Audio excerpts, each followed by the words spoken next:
Praise the lord అందరికీ. మనం కీర్తన గ్రంథం 64వ అధ్యాయం వరకు చదువుకున్నాం కదా. ఈరోజు 65వ అధ్యాయం చదువుకుందాం. కీర్తన గ్రంథం 65వ అధ్యాయం మొదటి వచనం. దేవా, సియోనులో మౌనముగా నుండుట నీకు స్తుతి చెల్లించుటే. నీకు మ్రొక్కుబడి చెల్లింపవలసి ఉన్నది. ప్రార్థన ఆలకించువాడా, సర్వశరీరులు నీ యొద్దకు వచ్చెదరు. నా మీద మోపబడిన దోషములు భరింపజాలనివి. మా అతిక్రమముల నిమిత్తము నీవే ప్రాయశ్చిత్తము చేయుదు. నీ ఆవరణములలో నివసించినట్లు నీవు ఏర్పరచుకొని చేర్చుకొనువాడు ధన్యుడు. నీ పరిశుద్ధాలయము చేత, నీ మందిరంలోని మేలు చేత నేను తృప్తి పొందెదను. మాకు రక్షణకర్తవైన దేవా, భూదిగంతముల నివాసులందరికీ, దూర సముద్రపు మీదనున్న వారికిని ఆశ్రయమైన వాడా, నీవు నీతిని బట్టి భీకర క్రియలు చేత మాకు ఉత్తరమిచ్చుచున్నావు. బలమునే నడికట్టుగా కట్టుకొనిన వాడై తన శక్తి చేత పర్వతములను స్థిరపరచువాడు ఆయనే.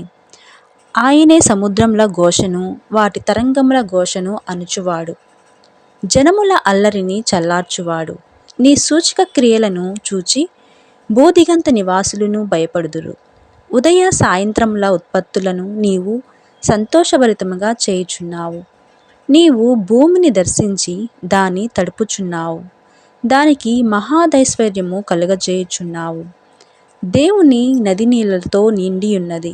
నీవు భూమిని అట్లు స్థిరపరిచిన తరువాత వారికి ధాన్యము దయచేయుచున్నావు.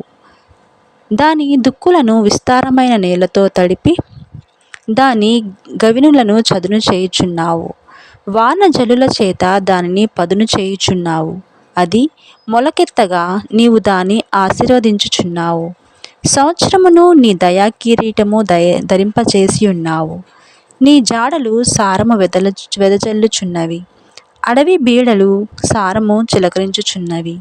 కొండలు ఆనందమును నడికట్టుగా ధరించుకొని ఉన్నవి.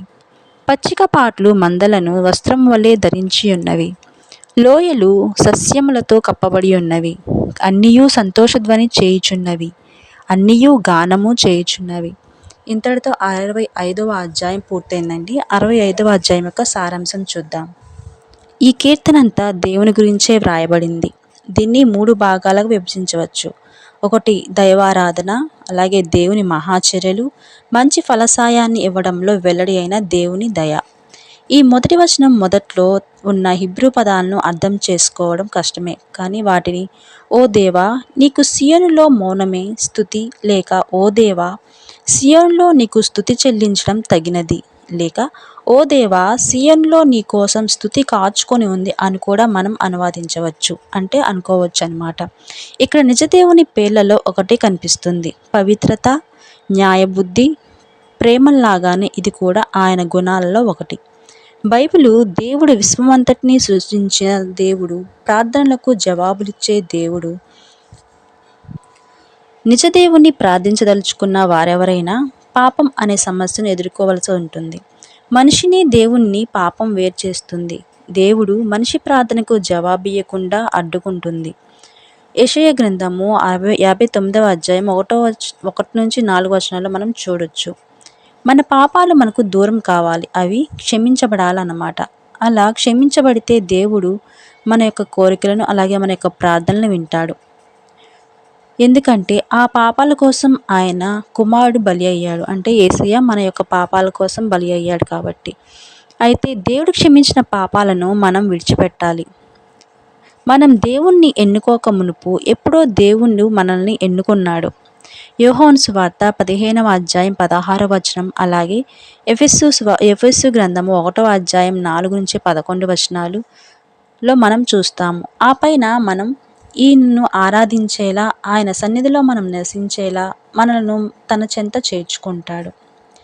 దేవుని ప్రార్థించేవారు భయభక్తులు కలిగించే నిగూఢమైన, న్యాయమైన ఆయన చర్యలను వారి జీవితాల్లో అనుభవించేందుకు సిద్ధపడి ఉండాలి. పాపానికి, గర్వానికి విరోధంగా ఆయన పోరాడతాడు. ఆయన వారికి క్రమశిక్షణ నేర్పిస్తూ పరీక్షిస్తాడు. ఒక్కోసారి నిరాశ, లోయ అంచుదాకా తీసుకెళ్లే పద్ధతుల్లో తన జవాబులను పొందేందుకు వారిని సిద్ధం చేస్తాడు. అయితే ఆయన రక్షణకర్త, విముక్తిదాత అయిన దేవుడని, అన్నిటికంటే ఉత్తమమైనవే మనకు కలగాలని ఆయన కోరికని, ఏ పరిస్థితుల్లో అయినా ఆయన నమ్మదగిన వాడని మనం ఎప్పుడూ గుర్తుంచుకోవాలి. తనకు మంచిదనిపించిన ఏ మార్గం ద్వారానైనా దేవుడు మన ప్రార్థనలకు జవాబివ్వగలడు. ఎందుకంటే ఆయన మహాసృష్టికర్త.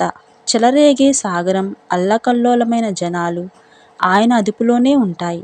మత్తయి సువార్త 8వ అధ్యాయం 23వ వచనం నుంచి 27 వచనం వరకు మనం చూడవచ్చు.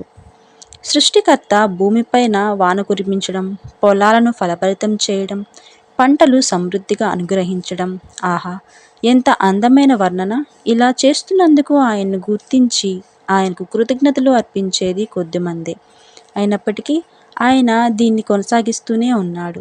కృతజ్ఞత లేని మనిషి నేలను చేసేదెవరు? దానిలో నీవు నాటే విత్తనాలను చేసినదెవరు? వాటిని పంట పండించి కోతకు తెచ్చేదెవరు? ఒక్కసారి ఆకాశం వైపు చూస్తూ భూమిని, మానవాళిని సృజించిన ప్రేమమూర్తి అయిన దేవునికి కృతజ్ఞతలు అర్పిస్తూ ఉండాలి. ఎందుకంటే ఆయన మన జీవితంలో ఎన్నో మేలులను చేసి ఉన్నాడు.